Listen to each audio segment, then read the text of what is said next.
Bukit Tursina atau yang juga dikenal dengan nama Gunung Sinai memiliki arti tersendiri bagi umat Yahudi dan Kristen. Pasalnya, di tempat itulah Nabi Musa alaihi salam berbicara dengan Allah Subhanahu wa Ta'ala secara langsung. Begitu istimewanya tempat tersebut sampai-sampai dalam surat At-Tin Alat berfirman, demi buah tin dan zaitun, demi Bukit Tursina, dan demi negeri yang aman ini. Terkait ayat ini, menurut tafsir Ustadz Marwan Hadidi bin Musa dalam Hidayatul Insan bi Tafsiril Quran, buah tin dan zaitun banyak tumbuh di Syam dan Baitul Maqdis, tempat para nabi diutus, salah satunya Nabi Isa. Gunung Sinai adalah tempat bermunajat, sedangkan Makkah adalah tempat kelahiran Nabi Muhammad. Ketiga nabi ini memiliki misi yang sama, yaitu mengajak manusia menuju tauhid. Terdapat sedikitnya 3 peristiwa penting yang melibatkan 2 utusan Allah Subhanahu wa Ta'ala di bukit yang terletak di semenanjung Sinai, Mesir tersebut.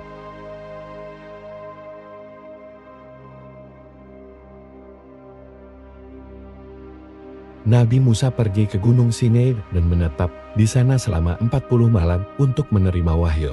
Saat itu, Nabi Musa dapat berbicara langsung kepada Allah tanpa perantara.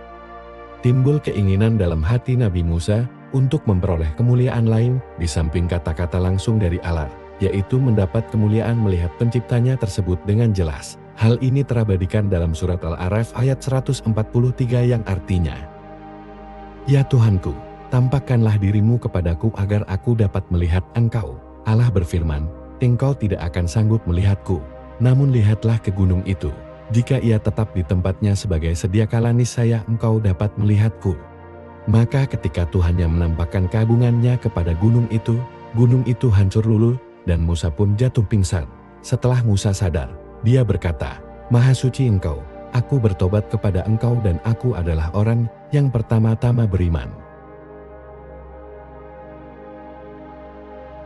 Mengutip nilai-nilai pendidikan pada kisah Nabi Musa alaihi salam dalam Al-Quran tulisan Indra Syafari tahun 2016, Allah Subhanahu wa Ta'ala memerintahkan Nabi Musa untuk mengingatkan Bani Israel akan berbagai nikmat yang telah ia berikan kepada mereka, serta mewasiatkan 10 kalimat.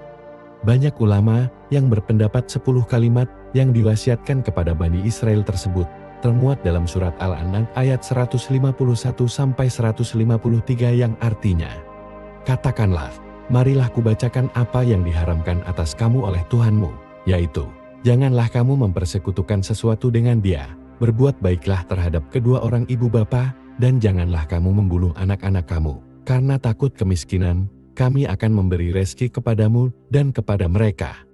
Janganlah kamu mendekati perbuatan-perbuatan yang keji, baik yang nampak di antaranya maupun yang tersembunyi, dan janganlah kamu membunuh jiwa yang diharamkan Allah membunuhnya, melainkan dengan sesuatu sebab yang benar. Demikian itu yang diperintahkan oleh Tuhanmu kepadamu, supaya kamu memahaminya, dan janganlah kamu dekati harta anak yatim, kecuali dengan cara yang lebih bermanfaat, hingga sampai ia dewasa. Dan sempurnakanlah takaran dan timbangan dengan adil. Kami tidak memikulkan beban kepada seseorang, melainkan sekadar kesanggupannya. Dan apabila kamu berkata, maka hendaklah kamu berlaku adil kendatipun dia adalah kerabatmu, dan penuhilah janji Allah. Yang demikian itu diperintahkan Allah kepadamu, agar kamu ingat, dan bahwa yang kami perintahkan ini adalah jalanku yang lurus, maka ikutilah dia. Dan janganlah kamu mengikuti jalan-jalan yang lain, karena jalan-jalan itu mencerai-beraikan kamu dari jalannya. Yang demikian itu diperintahkan Allah kepadamu, agar kamu bertakwa. Al-An'am 151-153.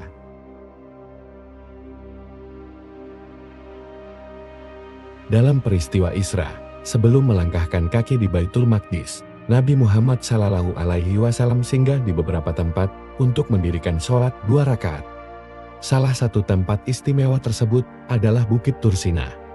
Dalam hadits riwayat Anas, Rasulullah bersabda, "Aku mengendarai burak ditemani Jibril dan terus berjalan. Tiba-tiba Jibril berkata, 'Turunlah wahai Muhammad dan lakukanlah salat.' Aku melakukannya, dan Jibril kemudian berkata, 'Apakah kau tahu di mana tadi kau melakukan salat?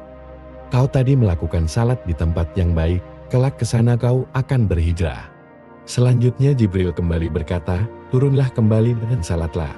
Setelah aku melakukannya, Jibril berkata, apakah kau tahu di mana kau tadi melakukan salat?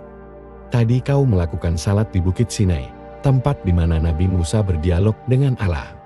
Lalu Jibril berkata lagi, turunlah lagi dan lakukan salat. Aku pun melakukannya. Jibril bertanya kembali, tahukah engkau di mana tadi engkau melakukan salat? Kau tadi melakukan salat di Betlehem, tempat di mana Nabi Isa dilahirkan.